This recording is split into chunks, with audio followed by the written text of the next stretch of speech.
The Livella, an audio story written and narrated by Alpine, sponsored by Andrea Lyman. Part 1.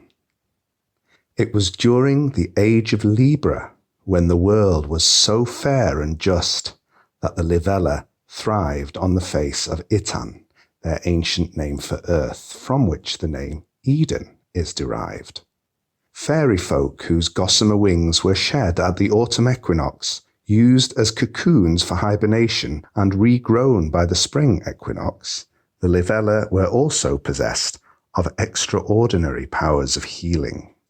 However, living in an age in which there was very little sickness meant that the Livella were left mostly to live their lives in peace, frolicking in the woodland glades they called home. Of course, in those days, which the Livella and other fae beings, such as their distant cousins the Dryads, lovingly named the Greater Midsummer, a period that lasted some 2,000 years or more, humankind was a far cry from what it has become today. Oh yes, in the Age of Libra, a constellation which was, incidentally, originally named after the Livella and has survived in numerous words in a variety of modern languages, their meanings ranging from books to milk to liver to freedom itself, humankind was sitting pretty at the very apex of its civilizational cycle. The civilization of the Atlanteans, or, as they called themselves at the time, the Itlan, peaked during the Age of Libra, and yet, as the initiated among you will know, that very peak of civilization heralded its own swift decline and fall from grace. For it is in the nature of civilizations to either ascend or collapse shortly after such peaks, and our own present-day age is proving to be no exception. How the fate of the Itlan, the Atlanteans, is intertwined with the history of the Livella is a tale that has not been heard by any modern human ear in more than an age. But the greater seasons turn as they always have. The greater winter is over. A brand new back tune lies before us, and it is the time-honoured duty of the wizards of the Order of Harmony, of which I am an associate, to regale this long-forgotten tale once more. First, it is probably best to paint a bit of a picture of what the world was like 17,000 years ago in the morning of the Age of Libra.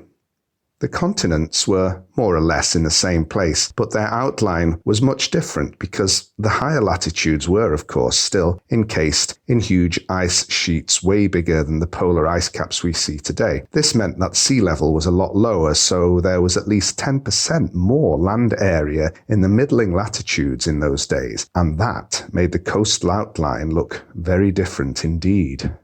Sure, the world was colder then on the whole, but the climate in and around the tropics was just lovely for the most part. And because the Atlantic was close to 150 meters, that's about more than 400 feet, lower than it is today, there were all kinds of islands and archipelagos speckled along the ocean's midway point from north to south. The largest of these islands was the home of the Itlan, and it was roughly the same land area as the Scandinavian peninsula is today. And on this greater isle, as well as on many of the smaller islands that dotted what is now called the Atlantic Ocean, if one happened to be a being of outstanding spiritual quality, one might have been fortunate enough to encounter some Livella. They dwelled in only the prettiest of locations, for they had a passion for places of outstanding natural beauty, and their dwellings were, more often than not, protected by their larger and fiercer wingless cousins, the Dryads. This meant that no man of questionable moral virtue would ever have access to a Livellental, which was the name the Livella gave to their gorgeous glades. Thus, it was usually only men of outstanding character, the sages and root men of old, also some women of the priestly caste, and occasionally innocent children who were permitted access to the Livellentalan on the Atlantean archipelago that basked under the Libran sun of this last, only recently ended, back tune. And such men and women would not dare to disturb the peace of a Livellental without good reason. The tale I am about to tell you of the Livella and of the Atlantean archipelago as it was some 17,000 years ago is a tale of one such good reason. A reason which ultimately bound the Livella and the wizards of the Order of Harmony, of which I am an associate, to the ultimate fate of the lost civilization that we now call Atlantis. Our story begins just outside a large wooden cottage at the edge of a dense, dark forest, where two little boys are playing. The cottage is more functional than pretty, solidly built and kept in an orderly condition, but distinctly lacking any of the cosy, homey little additions that tend to suggest a woman's presence in the home. A tall, broad-shouldered man in a coarse hemp tunic is polishing a thick copper rod protruding from a crystal array set into the earth around his feet, and a couple of cows are grazing placidly in an enclosed pasture nearby. To the side of the man, a teenage boy is sitting on a tree stump, idly carving at a wooden dragonfly that is slowly emerging from a crooked old branch. The idyllic scene is momentarily disturbed by a high-pitched, undulating, moaning sound that seems to emanate from the shadows between the trees at the edge of the forest. The sound carries far and makes everyone stop what they are doing. The little boys stop chasing each other. The man stops polishing the copper rod. The teenager pauses in mid-carve. He exchanges a meaningful glance with the man. "Is that?" says the teenage boy in a tone of excited apprehension. The man holds up a strong, calloused hand, listening intently. He confirms the boy's question with a grave nod, a slight smile on his lips. The sound fades out slowly. A moment later, all of them make their way to the edge of the forest, the man at the front holding back the two eager younger children who try to surge forward with his arms. "Quiet," he commands them all. "Dryads don't like excessive noise." The children immediately heed the warning. All eyes are now fixed on the shadows between the trees. In the blink of an eye, a slim female figure darts out from behind one of the trunks with preternatural speed. She is slightly under 5 feet tall and wearing a dress of what seems to be a kind of supple, figure-hugging moss or lichen, clutching a small bundle to her bosom. Her large, green eyes, vividly glowing with the unmistakable inner light of the fairy folk, regard the man and the children warily. The man stands totally still for a moment, then very slowly extends both his arms out towards her, hands open, palms facing upward. The children, well drilled for this occasion, stay silent, observing intently, and do not move. The Dryad takes a step towards the man, this time at normal speed. With a lilting, alien inflection, she utters ritualistic words in a formal tone. "I am come to deposit this human sapling thy new brother brought forth from union with thy kind. Wilt thou accept it?" "I will," the man replies solemnly, his arms still outstretched. "Would you give word of the father?" The Dryad hesitates for a moment, and her eyes look off to one side. A brief, very human-like smile flickers across her delicate face, but it disappears in an instant. "It is a newly favoured human male bound for Hoselex." She shrugs then and places the bundle in the man's outstretched arms. With a light sigh, she turns and disappears back into the forest, faster than the human eye can follow. The other boys crowd around their tiny newborn little brother as the man carries him back to their wooden cottage. The baby is no more than a few hours old, and he is fast asleep. "What shall we call him, Master Weld?" the youngest boy asks, struggling to keep up with the man's long strides. "I don't know. I have no talent for naming," Master Weld answers. "We wait for the next visit of the priestess. She will have some names for us to choose for him." "Where's Hoselex, Master Weld?" the teenage boy inquires. Master Weld shrugs. "It's where folks go to learn the mystic arts and train to be magi, Naro." The teenage boy, Naro, turns to his two younger brothers as they near their home. "Rainbeams!" he exclaimed to the others. "His dad could be a wizard." "So, all our dads could be wizards," retorted Croit, the middle child, in his piping voice. "Highly unlikely," Naro disagreed. "Magi are, like, super rare."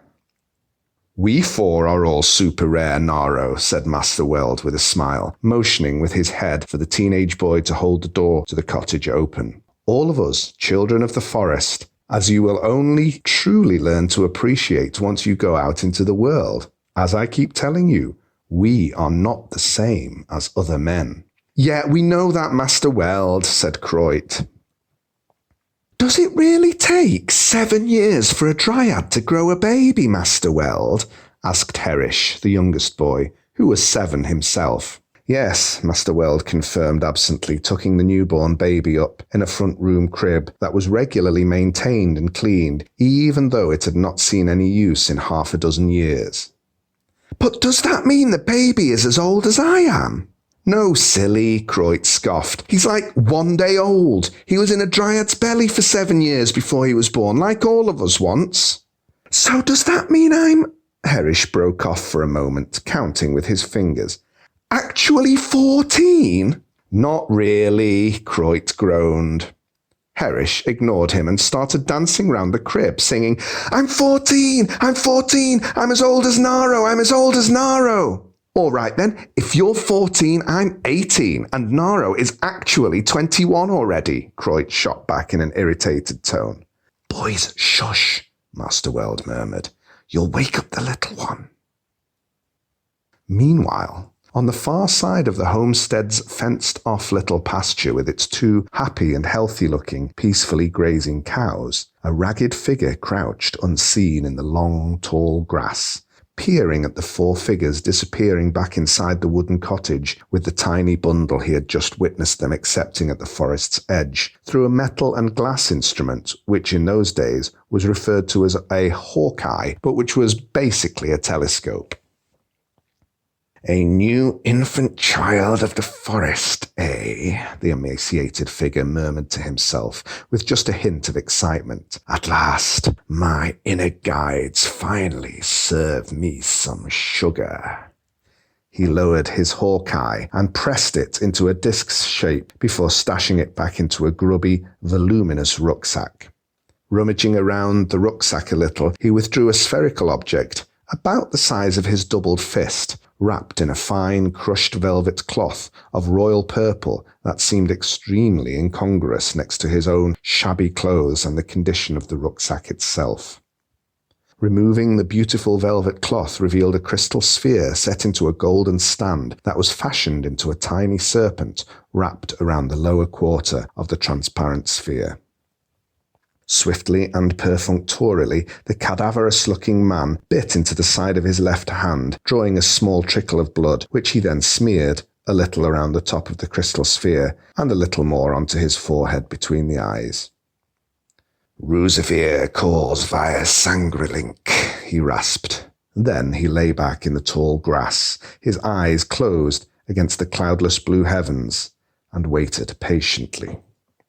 For several minutes, nothing happened. Roosevere, focusing entirely on his breathing rhythm, slipped into a state of deep meditation. In his mind's eye, the crimson-hued darkness cleared abruptly, revealing the stern face of a middle-aged woman with an elaborate black and white headdress. What is it, father? The woman demanded irritably. I'm busy. You will be, Mally, Roosevere murmured out loud, and don't forget who you're speaking to. How could I possibly forget that my father is a grimy old tramp? Out with it! The Council of Hierophants is in session, and I've had to excuse myself again. It's embarrassing. Your cavorting with those preening city slickers is a matter of the most sublime and transcendent indifference to me, Roosevere sneered. Remember your true purview. We are working to undermine the 10th tenet of high civilization, not engage in acts of competitive tedium. You speak like the drunken old fool that you are. Where would you be without my acts of competitive tedium, father? Roosevere ignored that. I have just witnessed a forestiprosity in the course of my wanderings. This caused Mally to pause for a moment. So, she said finally, such exchanges are not so uncommon. We estimate at least one every year somewhere in the world. Perhaps, but for me to witness one is portentous indeed. I sense the waxing hand of Providence finally begins to lengthen in our favour. Mali's brow, as clearly defined in the eye of Rousevere's mind as if she was standing right before him instead of hundreds of miles away, furrowed. The time may indeed be at hand, she conceded. The Council of Hierophants is somewhat aware. We await confirmation from the fairy folk. I thank you for this information, Father. She started to turn away. You're missing the point, Roosevere growled through clenched teeth. The infant is a child of the forest. His blood is extremely potent. If it could be accessed... Mali shook her head in disbelief. You've finally gone senile, Father. This is the most ridiculous idea you've ever had, and that's saying something. You do realize that the infant will be surrounded by root men. You won't stand a chance against them. They'll tear you to pieces. Only one root man resides here, and 3 children aside from the infant. It is a very small depository. Interesting. But still extremely risky, Father. 1 root man is still way more than a match for your skinny arse, and you can't use your theurgy that close to a Dryad forest. You'll alert the whole fairy realm, the wizards, everyone will be breathing down our necks. I realize that, Roosevere snapped. You forget who taught you everything you know. Not everything, Father. With an effort, the ragged old man lying in the grass got his irritation under control. Clearly, I need to figure out how to get the root man out of the way, he conceded. It will require a certain amount of patience and guile. I may need you to pull some strings and call in some favours your end. That is why I disturbed your stupid meeting. Fine. Call me when you've actually got a plan then, Father. Some child of the forest blood would indeed be of incalculable value. Mali made a vague gesture with her right hand. Sangrilink disengaged. End of part 1 of the Livella. Tune in for part 2, which will be released on Friday, the 5th of September, 2025. Hi to all my listeners. A big thank you for tuning into this first instalment of the Livella. It was written, recorded and released with love and in a spirit of fun, with perhaps just a little hint of my own flavour of wisdom thrown in. I hope you enjoyed it and are looking forward to the next part of the story. I'm far from being a man of independent means, like the bards in the old times. I do need to sing for my supper. Andrea, who has very kindly sponsored this story, is only able to do so for the first 4 episodes.